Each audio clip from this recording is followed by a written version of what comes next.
சில பொருட்கள் வெறும் பொருட்கள் மட்டும் கிடையாது, அது நம்ம வாழ்க்கையோடைய நினைவுகள். எங்கள் வீட்டில் இருக்க இந்த பீரோவும் அந்த மாதிரி தான். பல வருஷமாக இதே கலரில் இருந்த இந்த பீரோ அந்த அன்னையில இருந்து வேற ஒரு லுக்கில் மாறப்போகுது.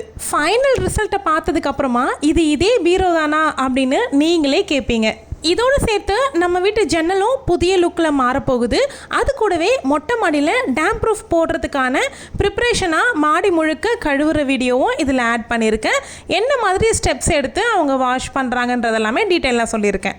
ஓகே, அந்த அன்றைக்கி எங்கள் வீட்டில் நடந்த மாற்றங்கள் எல்லாமே இந்த வீடியோவில் முழுசாக பார்க்கலாம். Welcome to my channel. நான் உங்கள் பிரியா. என் சேனலை சப்ஸ்கிரைப் பண்ணி தொடர்ந்து ஆதரவு கொடுத்துட்ருக்கேன். உங்கள் எல்லாருக்குமே ரொம்ப நன்றி. இனிமேல் சப்ஸ்கிரைப் பண்ண போகிறவங்களுக்கும் ரொம்ப ரொம்ப நன்றி. மொட்டை மாடிக்கு தேவையான டேம் ப்ரூஃப் எல்லாமே 2வது தடவையாக ஆர்டர் பண்ணி வாங்கியிருந்தோம். அது கூடவே நம்ம மொட்டை மாடிக்கு போகிற வழியில் போட்டிருக்க ஷீட்டுக்குமே பெயிண்ட் அடிச்சிடலாம் அப்படின்னு ஒயிட் வாங்கியிருந்தோம். அது கூட பீரோவுக்கு உண்டான பெயிண்ட்டும் சேர்த்து ஆர்டர் பண்ணி வர வச்சுருந்தோம். ஃபஸ்ட்டு இருந்த செடிகள் எல்லாத்தையும் எடுத்து செவத்து மேலே வச்சுட்டு மாடி முழுக்க ஃபுல்லாக க்ளீன் பண்ணி எடுத்துட்டாங்க. அதாவது மொத்தமாக பெருக்கிட்டாங்க ஃபஸ்ட்டு. அதுக்கப்புறமா மாடியை சுத்தமாக வாஷ் பண்ணணும். அழுக்கு எதுவும் இல்லாமல் சுத்தமாக வாஷ் பண்ணதுக்கு அப்புறமா நம்ம டேம் ப்ரூஃப் அடித்தோம் அப்படின்னா தான் அது சீக்கிரத்தில் உறிஞ்சி வராமல் நல்லா பிடிச்சிக்கும் தரையில். இந்த 8 வருஷத்தில் ஏகப்பட்ட மழை வெயில்னு இந்த மொட்டை மாடி பார்த்துருச்சு. மழை பெய்யும் போதெல்லாம் ஃபுல்லாக அப்படியே பாசை பிடிச்சிரும், கால் வச்சாவே வழுக்கிற ஸ்டேஜுக்கு போயிடும். ஸோ வெய்ய காலத்தில் நல்லா காஞ்சதுக்கு அப்புறமா அது எல்லாமே உறிஞ்சி வர ஆரம்பிக்கும். அந்த மாதிரி நிறைய தடவை ஒவ்வொரு வருஷமும் அப்படி தான் நடக்கும். அது வரைக்கும் பெயிண்டர்ஸ்க்கும் எங்களுக்கும் ஸ்மூத்தாக போயிட்டு இருந்துச்சு. அந்த அன்னைக்கு கொஞ்சம் கிளாஷ் ஆயிடுச்சு. சிங்கில் தண்ணி ஒழுகுது அப்படிங்கிறதுனால வெளியில் கொண்டு வந்து டம்ளர்ஸ் எல்லாம் மட்டும் கழுவிட்டுருக்கேன். ஒழுகிற இடத்துல பட்டி மாவு போட்டு விட்டுருக்கோம். இருந்தாலும் வந்து அது காயணும்ல, அதனால தண்ணி ஊற்றக்கூடாது. அதனால தான் வெளியில் கொண்டு வந்து கழுவிட்டேன். அந்த ஃபைனல் ஸ்டேஜில் இவங்க வேலையை கடகடன்னு முடிக்கணும் அப்படிங்கிற ப்ராசஸில் என்ன பண்ணிட்டாங்க அப்படின்னா, மாடியை வந்து தேய்ச்சி கழுவாமல் அப்படி தண்ணி ஊற்றி தள்ளிவிட ஆரம்பிச்சிட்டாங்க. அதனால நான் மேலே வந்து பார்த்ததுக்கப்புறமா பாசை எல்லாமே அங்கங்கே கலர் வந்து பிளாக்காக இருக்குது, தேய்ச்சி கழுவலையா அப்படின்னு கேட்டதுக்கப்புறமா, உங்கள் மாடி எவ்வளோ பரவாயில்ல, க்ளீனாக இருக்குது, நாங்கள் எத்தனையோ மாடியில் வேலை செஞ்சுருக்கோம், ரொம்ப அழுக்காக இருக்கும், தேய்ச்சா கூட போகாது அப்படிங்கிற மாதிரி அவங்க சொன்னாங்க.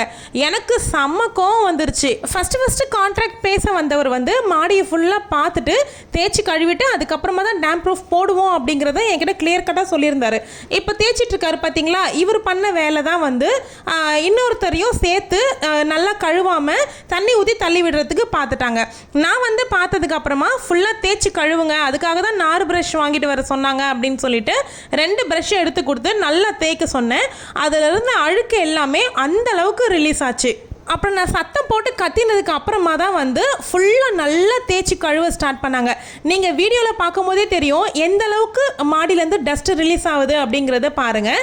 இதே டஸ்ட்டுக்கு மேலேயே அவங்க டேம் ப்ரூஃப் போட்டிருந்தாங்கன்னா அது எங்களுக்கு தானே நஷ்டம். அதுலேயும் இல்லாமல் டேம் ப்ரூஃப்க்குன்றதுக்காக தனியாக நாங்கள் அமௌண்ட்டு பேசியிருக்கோம். வீட்டுக்கும் இன்டீரியருக்கும் எக்ஸ்டீரியருக்கும் பெயிண்ட் அடிக்கிறதுக்கு தனி அமௌண்ட்டும், டேம் ப்ரூஃப் போடுறதுக்கு 100 சதுரத்துக்கு இவ்வளோ அமௌண்ட்டுன்ட்டு நாங்கள் தனியாக பேசியிருக்கோம். அது இல்லாமல் வார்னிஷ்க்கு தனி அமௌண்ட்டு பேசியிருக்கோம். அப்போ டேம் ப்ரூஃபை ப்ராப்பராக போடணும்ல. சத்தமெல்லாம் போட்டு முடிச்சதுக்கு அப்புறமா அவங்க வந்து க்ளீன் பண்ணிடுறோம் அப்படின்னு சொல்லிட்டு ஒழுங்காக க்ளீன் பண்ண ஆரம்பித்தாங்க. நான் வந்து எடுத்தவங்க கவுத்தோன்னு பெயிண்டிங் வேலையில் இறங்கலை. மொத்தமாக எப்படி ப்ரொசீஜர் பண்ணுவாங்கன்றத நான் ஒரு 2 வருஷமாகவே ஃபுல்லாக அலசி ஆராய்ஞ்சு எந்தெந்த வேலையை எப்படி பண்ணுவாங்கங்கிறத நான் முழுசாக தெரிஞ்சுக்கிட்டேன். அதுக்கப்புறமா தான் பெயிண்டிங்கே ஆரம்பித்தோம். அப்போ டேம் ப்ரூஃப் எப்படி போடுவாங்கன்ற வீடியோ நான் நிறைய பார்த்து தெரிஞ்சுக்கிட்டேன். ஃபுல்லாக க்ளீன் பண்ணிவிட்டு அதை நல்லா ஒரு நாள் முழுக்க ட்ரை பண்ண வச்சுட்டு ப்ரைமர் போட்டு விட்டுட்டு அதுக்கப்புறமா டேம் ப்ரூஃப் டபுள் கோட் போடணும். ஒருத்தவங்க ட்ரிபிள் கோட்டும் போடுவாங்க, அது நம்மளுடைய இஷ்டம். அதுக்கப்புறமா அந்த அன்னைக்கு அவங்க எல்லாரும் கிளம்புனதுக்கு அப்புறமா நான் மெயினாக யார்கிட்ட கான்ட்ராக்ட் விட்டனோ அவருக்கு கால் பண்ணி நடந்த விஷயத்த சொல்லிட்டேன். அவரை வந்து எனக்கு ஃபஸ்ட்லேருந்தே பிடிக்கலங்க. அவர் பண்ணுறதோ அவர் தான் சொல்கிறது எல்லாமே கரெக்டு, நாங்கள் சொல்கிறது எதுவும் கரெக்டு கிடையாது அப்படிங்கிற மாதிரியே அவர் பேசிக்கிட்டு இருந்தார். அந்த லாஸ்ட்டில் க்ரீன் கலர் ஷர்ட் போட்டிருக்காரு பாருங்க, அவர் வந்து பிரச்சனையே கிடையாது, இன்னொரு அண்ணாவும் பிரச்சனை கிடையாது. அவங்க எல்லாமே நம்ம சொல்கிறத கரெக்டாக ஓகேங்க அதை பண்ணிடுறோம் அப்படிங்கிற மாதிரி சொல்கிறாங்க. இன்னொருத்தர் இருக்கார் பாருங்க, அவருக்கும் எனக்கு வந்து அங்கே பிரச்சனையே வந்துச்சு. இந்த கலரில் மாடி வந்து க்ளீனாக இருக்குது அப்படின்னா அவங்க தேய்ச்சி கழுவாமல் இருந்திருந்தாங்கன்னா இந்த கலர் வந்தே இருந்திருக்காது. அதுக்கப்புறமா அவங்களுக்கு டைம் ஆயிடுதுங்கிறதுனால நாங்கள் 2 பேருமே சேர்ந்து தான் வந்து தண்ணி எல்லாமே தள்ளி விட்டுருந்தோம். அவங்களும் சேர்ந்து ஹெல்ப் பண்ணியிருந்தாங்க. இது வந்து மறுநாள் காலையில் எடுத்திருந்த வீடியோ. செம்ம காற்று, மழை வர மாதிரி ஆயிடுச்சு. அடித்த காற்றுக்கு தொட்டி எல்லாமே வந்து விழுந்துருச்சு. அதனால் இன்னும் விழப்போகுது அப்படிங்கிறதுனால எல்லாத்தையும் இறக்கி கீழே வச்சுட்டோம். வந்திருந்த 4 பேரும் அவங்களுக்குள்ளேயே வேலையை வந்து பிரிச்சுக்கிட்டு பண்ணிட்டு இருந்தாங்க. இந்த ஒரு அண்ணா மட்டும் பீரோ ஃபுல்லாகவே க்ளீன் பண்ணி பெயிண்ட் அடித்து முடிச்சிட்டாரு. நம்மளுடைய மாஸ்டர் பெட்ரூமில் இருக்க வார்ட்ரோபுடைய டோர் கலர் தான் வந்து நான் ஆர்டர் பண்ணியிருந்தேன். ஆனால் அந்த கலர் கிடைக்கல அப்படிங்கிறதுனால ப்ரௌன் வந்து அனுப்புகிறேன் அப்படின்னு சொன்னாங்க. பட் இந்த மாதிரி ப்ரௌனாக இருக்கும் அப்படின்னு நானுமே எதிர்பார்க்கல. சரி, வாங்கிட்டதுக்கு அப்புறமா என்ன பண்ண முடியுங்கிறதுனால அந்த ப்ரௌனே அடித்து விட்டுட்டோம். இன்னொரு பக்கம் பார்த்தீங்கன்னா இன்னொரு அண்ணா ஜன்னல் பீடிங் எல்லாத்துக்குமே பெயிண்ட் அடித்து முடிச்சிட்டாங்க. இந்த பீரோ வந்து ரொம்பவே சென்டிமெண்ட் எங்களுக்கு. என்னுடைய அம்மா கல்யாணம் ஆகி போகும்பொழுது இந்த பீரோ வந்து ஆள் வச்சு செஞ்சு அவங்களுக்கு சீதனமாக கொடுத்து அனுப்பியிருக்காங்க. அதே பீரோ தான் எனக்குமே சீதனமாக கொடுத்துருந்தாங்க. என்னுடைய கல்யாணத்தப்போ பெயிண்ட் அடித்து கொடுத்துருந்தாங்க. அதுக்கு முன்னாடியும் சேம் கலர் பெயிண்ட் தான் இருந்துச்சு. இப்போ தான் நம்ம மாற்றிருக்கிறோம். என் கல்யாணம் முடிஞ்சு 16 வருஷம் ஆகுது. இப்போ தான் வந்து இதுக்கு பெயிண்ட் கலர் சேஞ்ச் பண்ணியிருக்கோம். ஃபுல் கம்ப்ளீட் ஆனதுக்கு அப்புறமா பார்த்துட்டு நல்லா இருக்கா அப்படிங்கிறத சொல்லுங்கள். கிட்டத்தட்ட இந்த பீரோனுடைய வயசு வந்து 42. இது அந்த காலத்தில் ஆளை வச்சு செஞ்சாங்க அப்படிங்கிறதுனால ரொம்ப ரொம்ப வெயிட்டாக இருக்கும். நாங்கள் ஒவ்வொரு வீடு மாறும்பொழுதும் தூக்கிட்டு வரவங்க என்ன கேட்பாங்கன்னா, உள்ளேருந்து ட்ரெஸ் எல்லாம் எடுக்கவே இல்லைங்களா, தூக்குறவங்களால எப்படிங்க தூக்க முடியும் அப்படின்னு கேட்பாங்க. அவங்க எதிர்க்கவே நாங்கள் ஓப்பன் பண்ணி காமிப்போம், உள்ளே எதுவுமே இல்லை பாருங்க அப்படின்னு சொல்லிட்டு. அந்த அளவுக்கு பீரோ வெயிட்டாக இருக்கும். அப்படி இருந்தும் கூட அவங்க சாட்சி வச்சு அடிப்பக்கமாகவும் நல்லா பெயிண்ட் பண்ணி கொடுத்தாங்க. கீழே இருக்கக்கூடிய மெயின் கேட்டுக்கு எல்லாமே பெயிண்ட் அடித்து முடிச்சிட்டாங்க. இப்போ மேலே இருக்க கேட்டுக்கு தான் பெயிண்ட் அடிச்சிட்டு இருக்காங்க. சேம் கலர் தான் வரும். அங்கேயுமே half white with grey combo தான் கொடுத்துருக்கோம். ஒரு வழியாக பீரோ வந்து கம்ப்ளீட்டாக ஒர்க்கு முடிச்சிட்டாங்க. இப்போ பார்க்குறதுக்கு எப்படி இருக்குது அப்படிங்கிறத கண்டிப்பாக கமெண்ட்டில் சொல்லுங்கள்.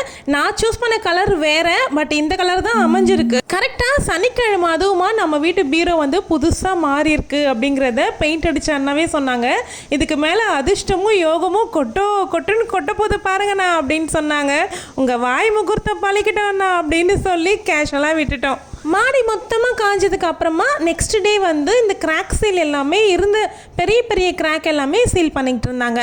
அந்த டேங்க்கு கிட்ட தான் வந்து ரொம்ப ரொம்ப பெரிய கிராக்காக இருக்கும். நமக்கு மொட்டை மாடிக்கு மட்டுமே வந்து ஒரு 4 பாட்டில் ஆயிடுச்சு கிராக் சீலு.